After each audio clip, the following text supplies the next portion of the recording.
144 साल बाद महाकुंभ का जो दावा किया जा रहा है वो झूठा है।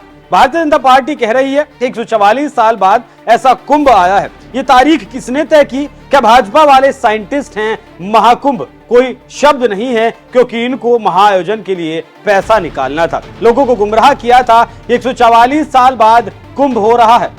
उत्तर प्रदेश के पूर्व मुख्यमंत्री और समाजवादी पार्टी के अध्यक्ष अखिलेश यादव मौजूदा वक्त में महाकुंभ पर निशाना साधने का कोई मौका नहीं चूक रहे, क्योंकि इनके भीतर बौखलाहट है कि कैसे इतने लोग कुंभ में पहुंच गए और इससे कहीं इनके राजनीतिक भविष्य को तो खतरा पैदा नहीं हो जाएगा। ऐसा मैं क्यों कह रहा हूं वो भी आपको बताऊंगा, लेकिन पहले वो जान लीजिए जो फिलहाल सुर्खियों में छाया हुआ है। दरअसल सोशल मीडिया पर फिलहाल एक चिट्ठी वायरल हो रही है। मैनपुरी की एक छोटी बच्ची ने ये पत्र अखिलेश यादव और डिंपल यादव के नाम लिखा, क्योंकि अखिलेश ने कुंभ पर निशाना साधा था। तो अखिलेश के आरोपों में कितना दम है? क्या वाकई में सरकार सारा पैसा कुंभ में लगा रही है? उसकी सच्चाई जानने से पहले आप इस बच्ची की चिट्ठी पढ़ लीजिए। बच्ची लिखती है, नमस्ते अखिलेश अंकल, यूं तो आप मेरे मैनपुरी जिले के पड़ोसी भी हैं और डिंपल आंटी मैनपुरी से सांसद भी हैं, लेकिन मैंने कई बार आपका वीडियो देखा जिससे मुझे लगा कि आप तक एक पत्र जरूर भेजना चाहिए। हो सकता है मेरी जानकारी अधूरी हो,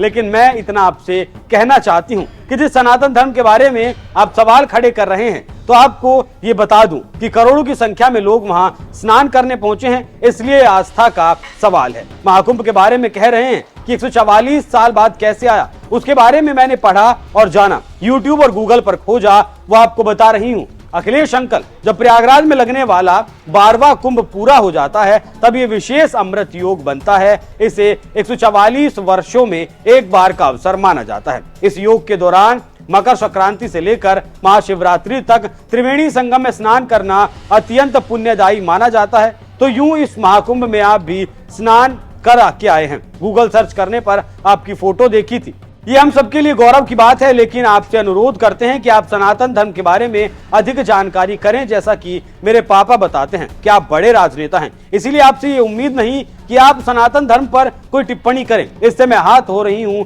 मेरे जैसे न जाने करोड़ों बच्चे आहत होते होंगे। अखिलेश अंकल, जय श्री राम।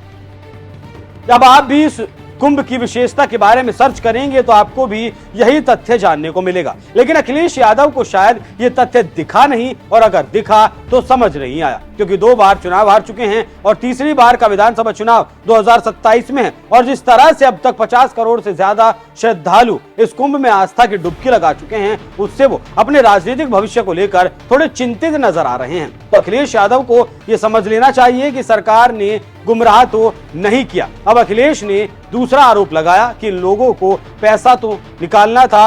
महाकुंभ का जो बजट है वो सरकार ने 7,500 करोड़ का रखा है। इसी पैसे से महाकुंभ की सारी व्यवस्थाएं की गई हैं, लेकिन योगी आदित्यनाथ ने यह दावा किया अगर ये भक्तों की संख्या 60 करोड़ पहुंच जाती है तो यूपी की जीडीपी में 3.15 से 3.50 लाख करोड़ का इजाफा देखने को मिलेगा। और ध्यान देने वाली बात यह है कि 50 करोड़ से ज्यादा लोग कुंभ आ चुके हैं। योगी आदित्यनाथ ने अयोध्या का भी जिक्र किया और बताया कैसे एक साल में राम जन्मभूमि में 700 करोड़ रुपए का चढ़ावा आया है। अखिलेश यादव जिस तरह से वोटों के चक्कर में आस्था पर प्रहार कर रहे हैं, क्योंकि वो ममता बनर्जी के सपोर्ट में भी उतर आए हैं। ममता ने महाकुंभ को मृत्यु कुंभ बताया था और अखिलेश यादव ने इस बयान को सही करार दिया, तो ये भी उनकी छवि पर बड़ा डेंट हो सकता है। महाकुंभ पर सवाल उठाने वाले अखिलेश को एक बार आस्था का गणित भी समझ लेना चाहिए। 53 करोड़ लोग अब तक महाकुंभ में डुबकी लगा चुके हैं। 12 करोड़ श्रद्धालु आए थे 55 दिनों में 2013 के कुंभ में। 16 करोड़ से अधिक लोग पिछले साल अयोध्या आए हैं। 700 से अधिक चार्टर प्रयाग एयरपोर्ट पर उतरे हैं।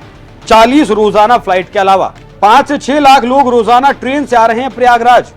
अब यूपी की अर्थव्यवस्था को भी आप समझ लीजिए, क्योंकि यहां यह भी जान लेना जरूरी है कि उत्तर प्रदेश का सकल जीएसडीपी 2022-2023 में 22.5 लाख करोड़ रुपए से बढ़कर 2023-2024 में 25.5 लाख करोड़ रुपए पहुंच चुका है। योगी आदित्यनाथ के मुताबिक जीएसडीपी मार्च 2025 तक 32 लाख करोड़ तक पहुंच सकता है। तो जब ये यूपी की कमान योगी ने संभाली थी, उसके बाद से सिर्फ कानून व्यवस्था ही नहीं बल्कि अर्थव्यवस्था को भी बूस्ट मिला है, क्योंकि 2016-17 में यूपी की अर्थव्यवस्था लगभग 13 लाख करोड़ रुपए हुआ करती थी, जो आज दोगुने से भी ज्यादा हो चुकी है। तो अखिलेश यादव को शायद आस्था को अब समझना होगा, आस्था से खिलवाड़ करने से बचना होगा और छोटी बच्ची की बात को समझना भी होगा। बाकी इस पूरी खबर पर क्या है आपकी राय, कमेंट कर हमें जरूर बताएं। नमस्कार।